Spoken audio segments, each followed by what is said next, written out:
ये रिश्ता का कहलाता है में अरमान और रूही का किरदार निभा चुकल शहजादा धामी और प्रतीक्षा होनमुखे के निकाले गईले पर अब शो के बाकी स्टार कास्ट और कई टीवी एक्टर्स अपन रिएक्शन देले रहना। पर अब भाभी जी घर पर है में अंगूरी भाभी का किरदार निभावे वाली शिल्पा शिंदे का ए पर रिएक्शन आयल बटे।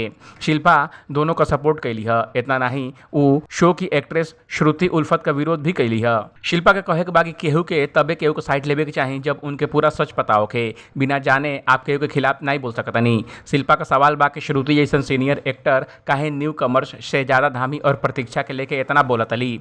शिल्पा कहतली कि कोनो भी न्यू कमर इतना नखरा नहीं दिखावेला, काहे से कि ओके आगे फ्यूचर में बहुत काम करे के होला। श्रुति अब तक शहजादा और प्रतीक्षा के लेके कोनो निगेटिव कमेंट नहीं कैले, लेकिन शिल्पा का कहे बा कि वो मीडिया में आके बार बार काहे टर्मिनेशन के लेके बोलतली। शिल्पा का कहे बा कि जितना श्रुति टर्मिनेशन के बारे में बोली है उतना ही वो दोनों की इमेज पर गलत असर पड़ी। वैसे बता दे कि अंगूरी भाभी बन के सबका दिल जीते वाली शिल्पा शिंदे का अपने शो के प्रोड्यूसर के साथ अनबन हो गई रहल, जेकरे बाद उनके शो से रिप्लेस कल गई रहे। उनकी जगह फिर शुभांगी अत्रे के शो में लिखल गई। उहे जब वो शो झलक दिखला जा 11 में आई रही, तब वो शो से जब निकल ली तो वो जज नोरा फतेही और करण जौहर के लेके भी निगेटिव कमेंट के ले रही।